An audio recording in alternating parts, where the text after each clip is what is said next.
Dans l'exercice qui commence, nous allons dessiner des escaliers dans ce bâtiment et à l'extérieur de ce bâtiment, ainsi que des garde-corps qui suivront la morphologie de ces escaliers d'une part, mais qui viendront aussi clore la zone de terrasse du R+1. Nous allons pour ce faire nous rendre sur le calque du rez-de-chaussée afin de dessiner l'escalier partant du rez-de-chaussée et allant vers le R+1. Nous sélectionnons ici en rouge le plan du rez-de-chaussée et pouvons décocher ici l'étage supérieur afin de le retirer de l'affichage. Je ferme. Nous allons réaliser un escalier quart tournant contre le mur périphérique au bas de l'écran et nous allons paramétrer cet escalier avec le modeleur d'escalier. Je me rends donc dans les outils escalier pour sélectionner l'outil modeleur d'escalier. À cet endroit, la forme de l'escalier est demandée. Je peux sélectionner un escalier en L et ici sélectionner l'une ou l'autre des options quart tournant ou escalier en L avec palier. Nous allons partir sur un escalier quart tournant. La hauteur de départ de cet escalier est de 0. Pour connaître la différence entre niveaux, il faut se rendre en cours de saisie dans la rubrique plan de référence et observer que notre escalier partira du sol fini à 0 sur l'échelle des coordonnées Z pour se rendre au sol fini du R+1, soit 2,88 m sur l'échelle des coordonnées Z. Je retourne dans le modeleur d'escalier pour renseigner une différence entre niveaux de 2,88 m. L'ensemble des données géométriques de l'escalier peut être modifié. Nous pouvons souhaiter une hauteur de marche de 17 cm, un giron de 28 cm. Ici, la valeur du 2H plus G pour le contrôle réglementaire de notre escalier est renseignée en fonction des hauteurs et du giron. Si je modifie la hauteur de ma marche, la valeur du 2H plus G se met à jour. Nous allons remettre une marche de 17 cm. La largeur de l'escalier peut être d'1 mètre. Et la position de l'axe à gauche ou à droite sera à adapter en fonction du tracé souhaité. Nous pouvons ici influer sur le balancement de l'escalier. C'est une donnée sur laquelle nous pourrons influer une fois l'escalier positionné. Nous aurons aussi la possibilité de modifier sa vue en plan dans cette section, les éléments qui composent l'escalier dans celle-ci, et la géométrie des éléments que nous aurons sélectionnés dans les sections apparentes à cet endroit. Nous allons partir des paramètres par défaut de l'escalier, sur lesquels nous influerons par la suite. Pour positionner l'escalier dans notre bâtiment, il s'agit de cliquer ici sur le nez de la première marche et d'observer le comportement du modeleur. Nous observons que l'escalier ne tourne pas dans le bon sens. Il est possible d'influer sur la direction de l'escalier en cliquant ici sur l'onglet anti-horaire ou horaire. Dans le cas précis, il faut sélectionner la première option, anti-horaire. Lorsque je m'approche de mon plan, si je pars sur la ligne d'aide horizontale à partir du premier point de saisie de mon escalier, je gère la morphologie finale de mon escalier. Nous allons dans un premier temps le positionner graphiquement. Je peux donc cliquer et appuyer sur échappe pour valider la position de mon escalier. L'escalier apparaît bien en 3D et en élévation. Nous observons ici que la dernière marche est une marche palière qui se positionne en altitude au même niveau que le plancher fini du R+1. Nous avons la possibilité d'influer sur cette donnée si nous souhaitons que la dernière marche vienne en butée du nez de dalle et de la trémie. Pour modifier les paramètres de cet escalier, je double-clique sur la ligne de foulée afin d'ouvrir à nouveau la fenêtre de paramétrage de cet élément. J'ai la possibilité, dans les paramètres, de supprimer la marche d'arrivée afin que la ligne de foulée s'arrête bien au bout de la dernière marche. C'est donc la hauteur de notre plancher du R+1 qui fera office de dernière hauteur à franchir pour notre escalier. Je peux ici modifier la vue en plan de mon élément en modifiant ici le symbole de départ et de fin de ma ligne de foulée, en modifiant ici le style graphique de mon annotation, en choisissant ou non de numéroter les marches et en modifiant le style graphique de cette numérotation, et en choisissant ou non de représenter ici les nez de marche s'ils sont en saillie au-dessus des contre-marches. J'ai la possibilité à cet endroit de choisir graphiquement à quel endroit de la ligne de foulée positionner la ligne de coupe de mon escalier. Ici, la ligne de coupe est existante dans la représentation. Il s'agit simplement, en plan, d'aller sélectionner la ligne de coupe sur la représentation pour la positionner à l'endroit souhaité. Je peux modifier ici la représentation de notre double ligne de coupe et indiquer ici la représentation de l'escalier pour les marches qui se situent en dessous de la ligne de coupe et pour les marches qui se situent au-dessus de la ligne de coupe. Nous allons maintenant paramétrer les éléments constitutifs de cet escalier. Ici, nous observons que des marches et des contre-marches sont sélectionnées. C'est pourquoi nous avons à cet endroit la possibilité de paramétrer indépendamment les marches et les contre-marches. Si je retourne dans les éléments et que j'ajoute une paillasse extérieure et une paillasse intérieure qui feront office de crémaillère, nous observons ici qu'un onglet paillasse s'est ajouté à droite de la fenêtre des paramètres. Cet onglet nous permettra d'aller modifier les paramètres de ces éléments. Nous allons maintenant rentrer dans la définition de chacun des éléments constitutifs de cet escalier et observons ici qu'une représentation graphique des données sur lesquelles nous pouvons influer est disponible en haut de la fenêtre. La donnée numéro 1 est en fait l'épaisseur de la marche. Nous pouvons la laisser à 4 cm. La distance à gauche et la distance à droite est actuellement calibrée à 0. Ainsi, les marches vont bien de l'extérieur de notre tracé à l'intérieur de notre tracé d'escalier. La distance arrière est en fait la profondeur dans laquelle notre marche va s'encastrer sous la contre-marche. Ici, nous pouvons mettre une donnée de 2 cm. Nous n'avons pas de palier dans notre escalier et pouvons ici paramétrer la représentation 3D de notre élément. La couleur de ligne de ces marches peut être modifiée au profit d'une couleur 14, à laquelle nous assignerons une texture bois à la fin du projet. Et nous pouvons ici modifier la représentation en coupe de notre élément. En l'occurrence, nous pourrions opter pour un remplissage 14. Nous allons maintenant paramétrer la contre-marche. Ici, ce qui nous intéressera est donc la valeur dépassement du nez de marche, qui est ici de 1 cm, l'épaisseur de notre contre-marche.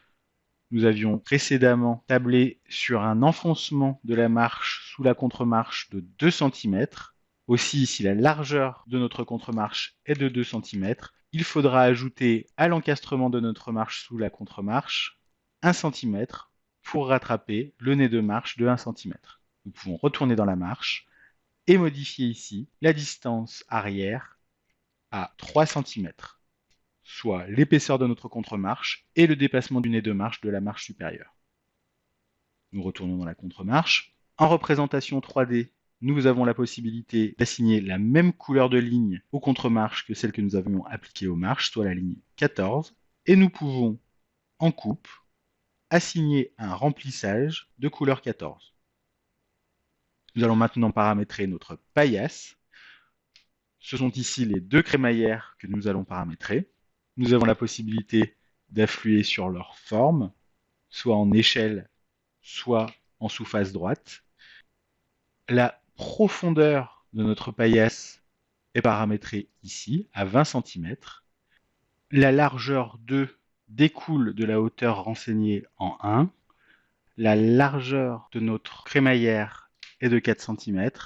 De la même manière, les paramètres de la paillasse de droite sont identiques aux paramètres de la paillasse renseignée précédemment. Nous n'avons pas de palier dans notre composition. Et nous avons la possibilité à cet endroit de modifier la profondeur d'ancrage de ces crémaillères dans la charge de sol. Nous pouvons donc renseigner en valeur 2 l'épaisseur de notre charge pour que les paillasses se positionnent bien sur la dalle brute. Nous allons donc confirmer une distance de 8 cm.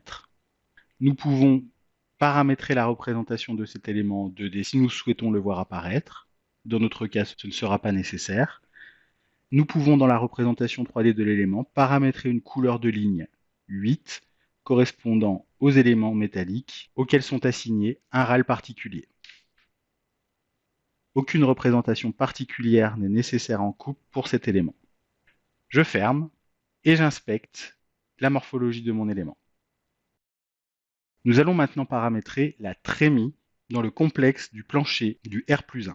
Je me rends donc dans le gestionnaire des calques, laisse le rez-de-chaussée apparent en filigrane et active l'étage supérieur. Je ferme. Je souhaite ici faire disparaître notre couverture. Il s'agit donc de se rendre dans les layers et de masquer le layer couverture. Si nous avons des difficultés à nous retrouver dans l'arborescence complète des layers d'Alplan, nous avons la possibilité de cliquer droit sur n'importe lequel d'entre eux afin de n'afficher que les layers existants dans les documents chargés à l'écran. Je peux maintenant désélectionner le layer couverture afin de faire disparaître l'élément de couverture. Je vais maintenant dessiner une trémie dans la dalle de ce R+1. Pour que le trou généré dans la dalle soit aussi appliqué aux éléments de second œuvre qui pourraient se positionner dessus, par exemple à l'aide d'une pièce ou d'une surface de plancher particulière, il faut utiliser l'outil trémie et non se contenter de modifier partiellement la dalle en lui soustrayant cette zone. Nous allons donc utiliser l'outil trémie qui se trouve dans les éléments d'architecture horizontaux à cet endroit. Le logiciel me demande dans quelle dalle appliquer cette trémie. Je clique sur la dalle de mon R+1 et me rends dans les propriétés de cette trémie. Deux options s'offrent à nous. La possibilité de générer une trémie débouchante qui traversera l'ensemble du complexe de plancher ou un évidement. Cette réservation n'est pas débouchante. Nous allons générer une trémie et sélectionner ici une trémie de forme libre. J'appuie sur OK et dessine une trémie partant du dernier nez de dalle et allant jusqu'à l'isolation de mon mur de refend. J'appuie sur Échappe et je vois apparaître dans ma 3D la trémie dessinée. Pour vérifier que la trémie s'applique bien à l'ensemble des éléments, que ce soit la dalle ou le second œuvre, j'ai la possibilité de retourner sur le plan du rez-de-chaussée. Je l'active ici en rouge, de sélectionner la salle à manger dans laquelle mon escalier est situé. Je vais cliquer sur Édition et copier cette pièce. Je retourne dans le gestionnaire des calques pour activer le plan du R+1. Je ferme et je vais cliquer sur Édition pour coller à la même position cette pièce au R+1. Nous observons que la pièce en question a bien été dupliquée au R+1 et qu'une réservation de sol s'est bien appliquée à l'endroit de la trémie. Nous allons maintenant dessiner un escalier sur le mur de gauche du volume toiture-terrasse. Il s'agit donc de réactiver le plan du rez-de-chaussée en rouge et d'afficher en filigrane les éléments du R+1. Je ferme, je retourne dans le modeleur d'escalier et sélectionne ici une forme droite pour un escalier dont le départ se fera lui aussi à 0 pour une différence de niveau de 2,80 m plus une garde d'eau de 15 cm pour arriver sur le revêtement de la terrasse. Un nombre de marches de 17 nous permet d'avoir une hauteur de marche de 17,35. La profondeur de marche peut être de 28 cm. Notre 2H plus G est de 62. La largeur de notre élément sera égale à la largeur du débord de dalle, soit 80 cm. La marche d'arrivée viendra s'appuyer sur le nez de la dalle et la hauteur de cette dernière marche sera composée par le complexe de plancher. Nous pouvons maintenant dessiner notre élément en partant de l'angle de la maison. Je le positionne en cliquant sur les deux extrémités de mon mur et j'appuie sur Échappe. J'appuie à nouveau sur Échappe pour sortir de l'outil. Nous allons double-cliquer sur cet élément pour supprimer la marche d'arrivée. Nous allons positionner en plan la coupe de l'escalier au niveau de la 6e marche et allons observer la composition de cet escalier en faisant varier le nombre de ses éléments. Il est possible ici de supprimer les contre-marches, de conserver les marches et de supprimer les paillasses. Nous allons créer un escalier dont les marches seront encastrées dans la maçonnerie du mur latéral. La hauteur de notre marche peut être paramétrée à 7 cm et la couleur de ligne de nos marches modifiée pour une couleur particulière à laquelle nous assignerons la texture béton brut. J'appuie sur échappe et mon escalier est paramétré à l'extérieur de mon bâtiment. Nous avons la possibilité, comme tout à l'heure, de modifier l'escalier en double-cliquant sur la ligne de foulée et en rentrant à nouveau dans ses propriétés. Par exemple, nous pourrions souhaiter finalement que la dernière marche soit en fait à la hauteur de notre niveau d'arrivée. Nous pouvons donc créer ici une marche d'arrivée. J'appuie sur échappe pour fermer. Attention, la dernière marche s'est rajoutée après le niveau d'arrivée. Je peux donc sélectionner mon escalier et le déplacer de manière à ce que la dernière marche arrive à fleur de mon nez de dalle.